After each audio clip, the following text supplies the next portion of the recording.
shit, it had that big city, that big apple appeal to it. Yeah. And like Harlem was the place where African Americans would go and just not per se be free, because it was free, but they were able to really just Be let it themselves. loose. Yeah, be themselves, go have a drink. You know, it was safe. Culture was embraced. Right.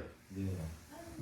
So we rolling, man. We here another episode of What is Harlem Nights, man. We here with your host, with the most, your man, your best friend, Davey.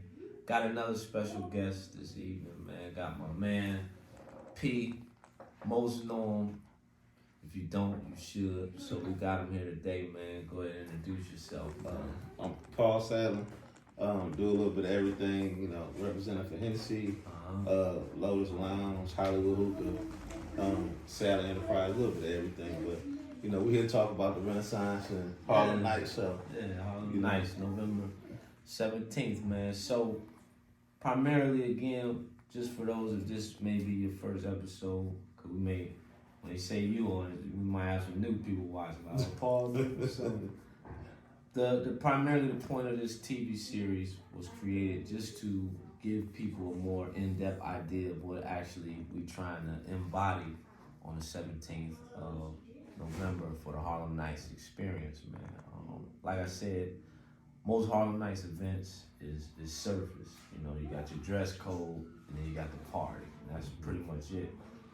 What we trying to do, or what we will be doing, is not only capturing that classic movie, but capturing that classic era in our history, man, and our past. And, you know, just hopefully people leave there with a sense of inspiration, a sense of pride, and an attitude of, you know, black excellence. You know what I mean? Because that's, to me, that's what I think of when I think of the Harlem Renaissance. So we'll pop it off with the first question, man. When you hear Harlem Renaissance, what comes to your mind? first thing that comes to my mind when I hear Harlem Renaissance, I would just think of like all the good history. You know, it's like, you know, the time when African Americans were really working together. Like, we had our own country clubs in Harlem, because the Harlem Renaissance was based around a lot more than just music. Yeah. Because, you know, Harlem was one of those situations where it was just like black folks really living good. Yeah. A lot of different situations going on. We had our own clubs, we had our own restaurants, we had our own pharmacies, grocery stores. That's back when, you know, black folks owned the stores in the neighborhood, as opposed to, you know, other people, other directions that, you know, basically own it. So I just think of the Harlem Renaissance, and it's just like black women. I look at like, you know, Harlem Renaissance, that was around the time where you had the Black Wall Street going on out there in Arkansas. There's a lot of stuff going on in African American, like, history at that time. Just black greatness. And I think the Harlem Renaissance was really pushed that pole, like, really just holds the toe, because it's one of those situations where you think about, like, now where you don't necessarily have an all black successful community where it's just blacks. Just thriving. Just thriving, you know. And we're talking about, you know, thousands and thousands of people in a square mile radius. Like, you know what I mean? Right. Harlem was so big. Right. But it's like everybody was in there, you know, getting it in at the time. And then obviously the music, you know, built it out because of all the stars that everybody was coming through Harlem at the time. It was the place to be. That was Black Hollywood. So you got to think, like, Harlem Renaissance is basically Atlanta, you know, in today's world, you know.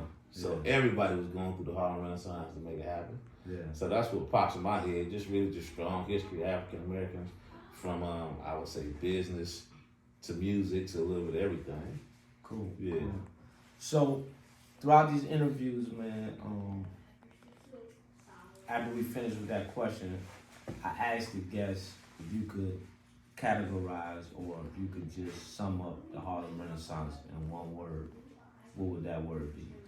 In one word, I'm almost have to go back to just history.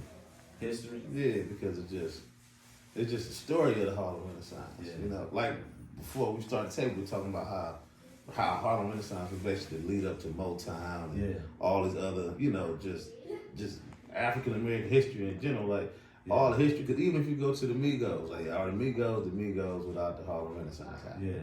You know what I mean? And even though they don't cross paths, but they ideally do, just based off of the African American success in music at the time. Because back then, you know, you necessarily couldn't go a lot of places as an African American. You know, they want you to come through the back door back then. They want you you can come sing, but you know African Americans can't come see you perform. Right. You know these are all white clubs, but you can do whatever you want to do. Yeah. So You now entertain us. you can come entertain us, but your friends can't come see you.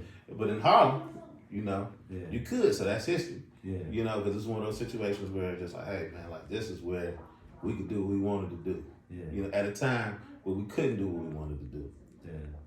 So it's almost like, you know, my mind creates the whole Freedom Papers thing, and that's pretty much like what the Harlem Renaissance represented, man. Right. That Freedom Papers, freedom to be. Right. I mean, freedom of mind, freedom of speech, freedom of purpose, freedom to dream.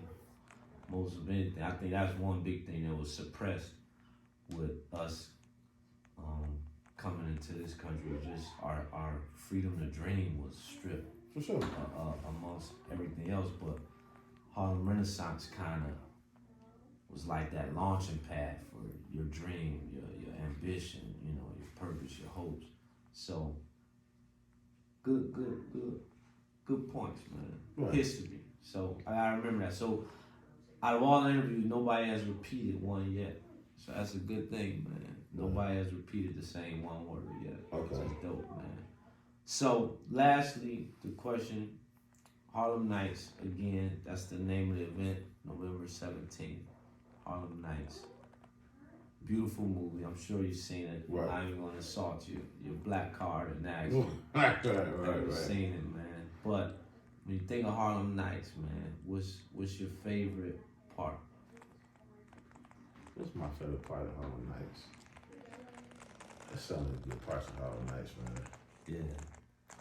So, what's the scene where they were in the alleyway and my girl, they get to arguing? Vera? Yeah. Vera and Quick? Yeah, Vera and Quick. Yeah. Between that part, the boxing part, the part where Quick had to pull the pistol from up under the pillow. Dominique's pillow. Yeah. Like, it was just, but I think the alleyway scene with Quick and the lady really getting into it, because I think that, when you think about the movie, it's like, you know, certain points stand out, and that's definitely one of the parts that stands out, because it was just like, you know, she wasn't happy. Yeah. You know what I mean? Yeah. That tends to be a lot of the females' favorite part too. Yeah. And I always looked at it from a standpoint of humor and comedy, but after we interviewed a few ladies, they brought out the strength that it showed in that. Like, right. You know, how she wasn't just standing up because she was accused of stealing. She was standing up for being a woman. Right. She was standing, and you realize she was like the only boss woman in the whole setup. Yeah, right. It was all guy, you know, and she was like the glue. You right. know what I'm saying? So I like, damn, I never peeled back that layer. So very good point, man. We actually, that part was so memorable to the movie. We did that as a skit in the promo. Oh, really? Yeah, that's on IG, the skit, man. Funny as hell. Yeah.